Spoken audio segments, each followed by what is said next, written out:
गोल मेज पर चीन के जो प्रधानमंत्री बैठे होंगे उस वक्त वो क्या सोच रहे होंगे जब अफ्रीकी देशों के इस समूह को, अफ्रीकी संघ को शामिल किया गया है, क्योंकि उनके दिमाग में तो वो सारी की सारी तस्वीरें घूमने लगी होगी। Major Shah, with your permission बस एक छोटा सा ब्रेक ले रही हूँ और उसके बाद मैं आप ही से शुरुआत करने वाली हूँ। मेजर अली, आप ग्लोबल साउथ को, मेरे दर्शकों को कैसे समझाएंगे और क्यों ये हिंदुस्तान के लिए इतना महत्वपूर्ण है?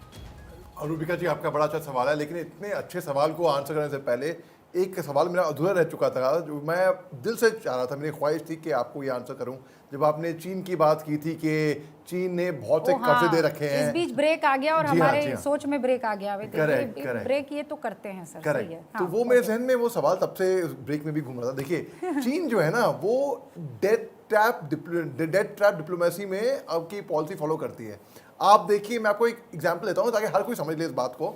सबने देखा वो खबर जो श्रीलंका की आई थी कुछ टाइम पहले, तकरीबन 1 साल से ऊपर हुआ है, और जब हिंदुस्तान ने आए थे श्रीलंका के पास, उनको एड दिया था हमने फरवरी में ही पिछले साल। उनको पहले 2.8 बिलियन डॉलर दिए थे, उसके बाद और जाके हमने उनको कर्जा दिया, हमने उनको एड दी।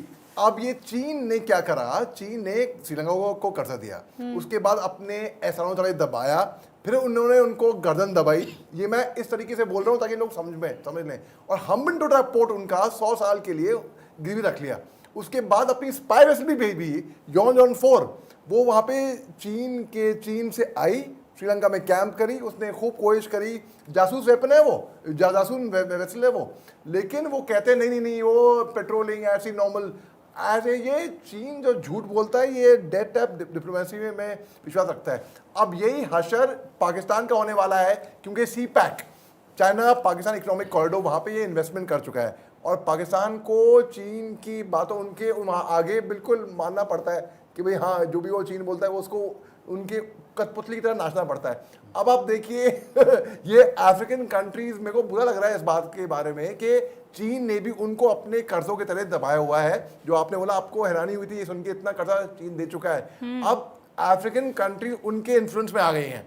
अब बात ऐसी है कि अगर लोग अभी एहसास ना करें कि चीन क्या करता है, आप देख लीजिए एक और एग्जाम्पल, चीन ने दोस्ती की थी सोलोमन आइलैंड्स के साथ, और सोलोमन आइलैंड्स का पैक्ट हो चुका था पहले ही ऑस्ट्रेलिया के साथ, क्योंकि सोलोमन आइलैंड्स 900 छोटे छोटे द्वीप है, एक बड़ा द्वीप है, और वहां पे क्योंकि इतने सारे 900 द्वीप, आप सोच सकती हैं उनको कंट्रोल करना इतना मुश्किल है, तो वहां पे अक्सर वहां पे उनके कोस्ट पे प्रॉब्लम होती है, पायरेट प्रॉब्लम होती है, और लॉ एंड ऑर्डर इशू रहते हैं। तो ऑस्ट्रेलिया ने कहा ठीक है भाई, हम आपकी मदद करेंगे, हम आपको सिक्योरिटी प्रोवाइड करेंगे। लेकिन चीन ने बैकडोर से सोलोमन आइलैंड के साथ दोस्ती करी, और ये साबित हुआ था, कोई डॉक्यूमेंट सामने आए थे कि चीन ने दोस्ती कर रखी है सोलोमन आइलैंड से, और चीन चाह रहा है कि वो एक चटकी मार ले वहां पे। लेकिन चीन की ये चटकी उनको महंगी पड़ेगी, क्योंकि लोग जानते हैं, और मैं चाहूंगा कि अगर ये अफ्रीकन राष्ट्र भी समझ ले कि चीन की अगर लॉन्ग टर्म प्लानिंग क्या है। अच्छा, बहुत लोग हैं जो बात समझ पाएंगे चीन की क्या शातरबाजी है, लेकिन वो बेचारे मजबूर हैं। अब ऐसे लोग जो मजबूर हैं उनको ताकत मिलेगी, अगर वो जैसे G20 में आ गए तो कुछ तो वही ताकत मिलेगी कम से कम। ये जो मेजर अली आप मुझे सारे किस्सा दर्शकों को भी सुना रहे हैं, इससे ना मुझे वो पुरानी हिंदी फिल्में याद आ रही है। एक मुंशी जी हुआ करता था, फिर वो पैसा जो है दे देता था, और उसके बाद वो कंगन भी माँ के ले लेता था, और कोई और तरीका नहीं होता था, षड्यंत्र बड़े रचा करता था। चीन उसी भूमिका में आपको इस वक्त दिखाई दे रहा है। किसी को ये नहीं कह सकते कि आप हमारे सर के ऊपर हाथ रखिए, आप कंधे पर हाथ रखिए, दोस्त बनिए, पर गुरु आप बनने की कोशिश मत कीजिएगा, क्योंकि हम खुद मुख्तार हैं, हमें पता है कैसे सिर्फ हिंदुस्तान को नहीं दुनिया को लीड किया जाना चाहिए। मेजर अली जी, बिल्कुल रूबिका जी, आपने बिल्कुल सही कहा। चीन को अगर मैं डिस्क्राइब करूं, जो हम लोग कहते हैं कि वर्ल्ड लीडर है कि नहीं है, जो कहते हैं डिबेट में, मैं बोलूँगा कि वो वाना बी है। Basically it's a wanna be. And now चीन के, मैं मानता हूँ कई चीज़ें हैं उनकी जो वो तकनीकली अच्छे हैं, टेक्निकली साउंड है, मगर देखिए कुछ आपने कहा दुखती नब्ज, आपने ये इस शब्द का इस्तेमाल किया था, तो फिर मैं बताऊँगा कुछ चंद एक दुखती नब्ज चीन की। 2 air force officer, senior air force officers यहाँ पर हैं।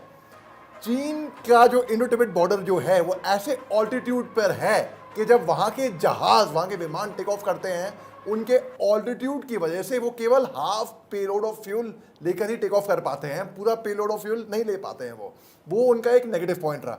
दूसरी बात है कि उनके जो सिपाही हैं, फौजी हैं, हमारे सिपाही, हमारे फौजी हिंदुस्तान के गांव क्षेत्र से आते हैं, रगड़ होते हैं, हमारी ट्रेनिंग इतनी बहुत बहुत ही मुश्किल ट्रेनिंग होती है हमारी।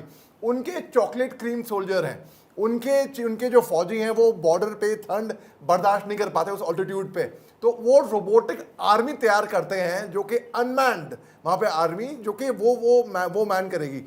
उसके बाद जो पूरा 3488 किलोमीटर का जो स्ट्रेच है ना, पूरा लाइन ऑफ एक्चुअल कंट्रोल, वो कोई एक लाइन तो है नहीं, हाँ। वो एक परसेप्शन है। तो इसी बात का वो प्रोपेगेंडा करता है, वो फायदा उठाता है। इतना आनंद आ रहा है मुझे ये सब सुनने में, मतलब बहुत कम ऐसा होता है कि किसी चीज़ में सेडिस्ट प्लेजर आ रहा होता है ना। मैं माफ़ी चाहती हूँ, आई एम रियली सॉरी, लेकिन जब आप ये सारी बातें कह रहे हैं तो एक तो अनुभूति हो रही है कि वाह, we are at a stage जहां आज हम इन सब पर इतने शानदार तरीके से चर्चा कर पा रहे हैं, बगैर किसी खौफ के, बगैर किसी चिंता के। और अगर चिंता है तो वो इस बात की है कि दुनिया जो है वो एक कुटुंब की तरह कैसे, एक प्रोडक्टिव चिंता इस वक्त है।